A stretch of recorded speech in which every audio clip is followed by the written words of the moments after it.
कहता है कि राम राज में बाप के रहते बेटा को कमाना नहीं पड़ता था। मतलब अरे तो शिक्षित है, गाना बजाने वाला को आप संसद में भेजिएगा नचनिया बजनिया तो शिक्षा और रोजगार का बात होगा। और आप सच्चाई दिखाते हैं तो आपके चैनल को बंद कर दिया जाता है। जो देखिए मीडिया है, आईबी है, ईडी है, सीबीआई है, सब बिका हुआ लोग है। इसमें शिक्षा की गारंटी होनी चाहिए, स्वास्थ्य की गारंटी होनी चाहिए, न कि 5 किलो अनाज से क्या होने वाला है। के अंदर बेरोजगारी दर सबसे चरम पर है।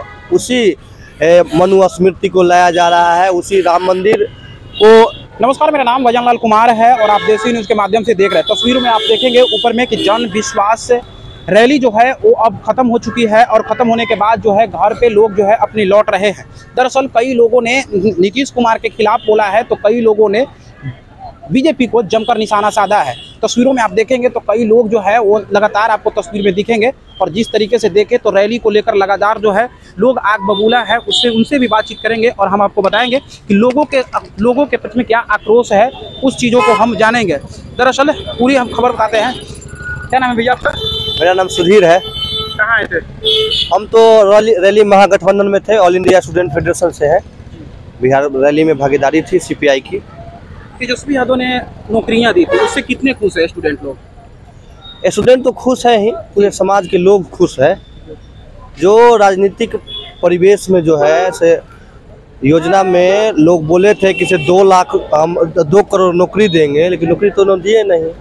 लेकिन एक बात गौर कीजिए, जो प्रधानमंत्री जी ने बोले से हम रोजगार देंगे, 2014 मई से पहले का उनका जो भाषण है, अभी जो सुनते हैं या कोई भी लोग सुनेगा, दुनिया के अंदर जो भी लोग सुनेगा, वह एक बेवकूफ प्रधानमंत्री होगा। देश के अंदर जो देश में बहुत परिश्रम से लोग संघर्ष करके देश की आज़ादी कराई थी, अभी उसी मनुस्मृति को लाया जा रहा है, उसी राम मंदिर को अभी नहीं करना चाहिए उन लोगों को। तो देश में अभी बहुत शिक्षा का सवाल है, रोजगार का सवाल है, स्वास्थ्य का सवाल है। इस पर लोगों को करना चाहिए। उनके पास मौका है, लेकिन वो मौका तो गंवा दिए। युवाओं को क्या केंद्र सरकार रोजगार नहीं दे पा रही है? आप भी जानते हैं, रोजगार नहीं दे रही है। रोजगार देती तो बताइए, अभी देश के अंदर बेरोजगारी दर सबसे चरम पर है। देश में शिक्षा बजट में तमाम कटौती किया जा रहा है। सबसे हम लोग का मांग रहा है कि बजट का 10वां हिस्सा हो, राष्ट्रपति हो या चपरासी का संतान, सबको शिक्षा एक समान स्कूल प्रणाली लागू करने की बात सब दिन करते आ रहे हैं।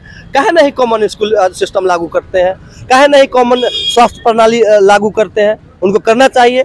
हम कहते हैं देश में शिक्षा की गारंटी होनी चाहिए, स्वास्थ्य की गारंटी होनी चाहिए, न कि 5 किलो अनाज से क्या होने वाला है। बताइए, हमारे किसान को यानी सड़क पर कील ठोक के, देश के नागरिक है, यही जो मतदाता है, वही ना प्रधानमंत्री और राष्ट्रपति और सारे एमपी को चुनते हैं। इस पर लोकसभा का चुनाव होने वाला है, इसको लेकर तैयारियां जो है कल पीएम मोदी ने बिहार में भी कर दिया है। लेकिन इस बार लोकसभा के चुनाव में किस मुद्दों को लेकर जो है युवा वोट करेंगे?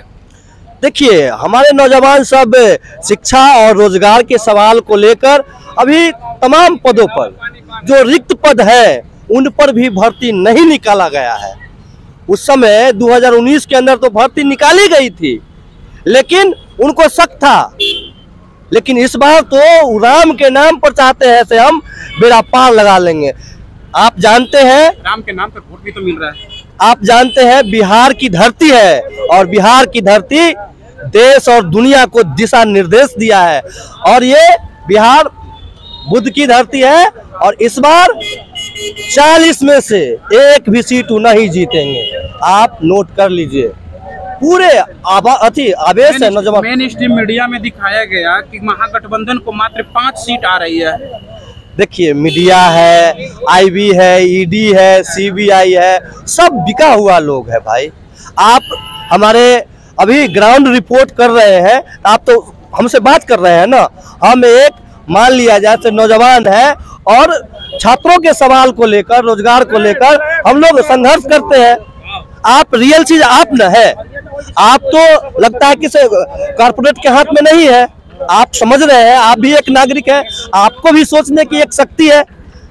से नागरिक का मतलब वही ना है कि से हम लोग सवाल करना सीखेंगे। सब बात झूठ बोलेगा तो झूठ में झूठ कैसे बोलेंगे। और आप सच्चाई दिखाते हैं तो आपके चैनल को बंद कर दिया जाता है। जो सोशल मीडिया के पत्रकार है, आप तो सोशल मीडिया के जरिए दिखाते हैं ना, उसको भी बंद कर दिया जाता है। और इस बार का जो चुनाव है किसानों के मुद्दे पे होगा, नौजवानों के मुद्दे पे होगा, छात्रों के मुद्दे पर होगा। भाजपा, कल भाजपा का लिस्ट आया था, पहला लिस्ट आया, उस लिस्ट में उसने किसानों का हत्यारा, किसानों पर सरेआम गाड़ी दौड़ाने वाला भाजपा का जो मंत्री था, गृह मंत्री की बात कर रहे हैं क्या? जी, लखीमपुर, उसको टिकट दे, जिसकी बर्खास्तगी की मांग किसान कर रहे थे। तो और पवन सिंह के मिल गया है आपके बिहार के। अरे तो शिक्षित है, गाना बजाने वाला को आप संसद में भेजिएगा नचनिया बजनिया तो शिक्षा और रोजगार का बात होगा। तो वो तो खुद ही बोले थे कि विकास मतलब हमको कुछ समझ में नहीं आता है। उनको नहीं समझ आता है, लेकिन हम जो वोट देने वाले लोग हैं, अब हमको समझ आ रहा है कि हमारा भविष्य किधर है। राम राज का मतलब क्या है? ऐसा राज्य जिसमें गरीब खुशहाल रहे, किसान खुशहाल रहे, मजदूर खुशहाल रहे, इस सड़कों पे महिला सुरक्षित चल सके। कहता है कि राम राज में बाप के रहते बेटा को कमाना नहीं पड़ता था। मतलब बाप काम करता था तो उसको इतना, उसका डेली वेज जो उसका मजदूरी है मिल जाता था कि पूरा परिवार हंसी खुशी चलता था। आज क्या है? बापों कमा रहा है, बेटों कमा रहा है बाहर जाके, और जो घर की जो महिलाएं है वो गांव में मजदूरी कर रही है, फिर भी घर नहीं चल रहा है। जब बेटी का शादी करना होता है तो जमीन बिक जाता है। तो ये स्थिति है कि राम राज की है। मणिपुर में जो स्थिति है वो राम राज है। BHU में जो घटना हुई है वो राम राज है। पूरे देश में इस तरह की जो अराजकता है और राम के नाम पे लोगों को रुलाया जा रहा है, लोगों के घर तोड़ा जा रहा है, ये राम राज कतई नहीं हो सकता है। तो हमारा नाम अभिषेक आनंद हुआ, हम all India student federation Samastipur जिला ज्वाइंट सेक्रेटरी हैं। है उमड़ चुके हैं इस जनसैलाब में। अंत में मेरा नाम वजन लाल कुमार है और आप देसी न्यूज के माध्यम से देख रहे हैं। बहुत बहुत शुक्रिया।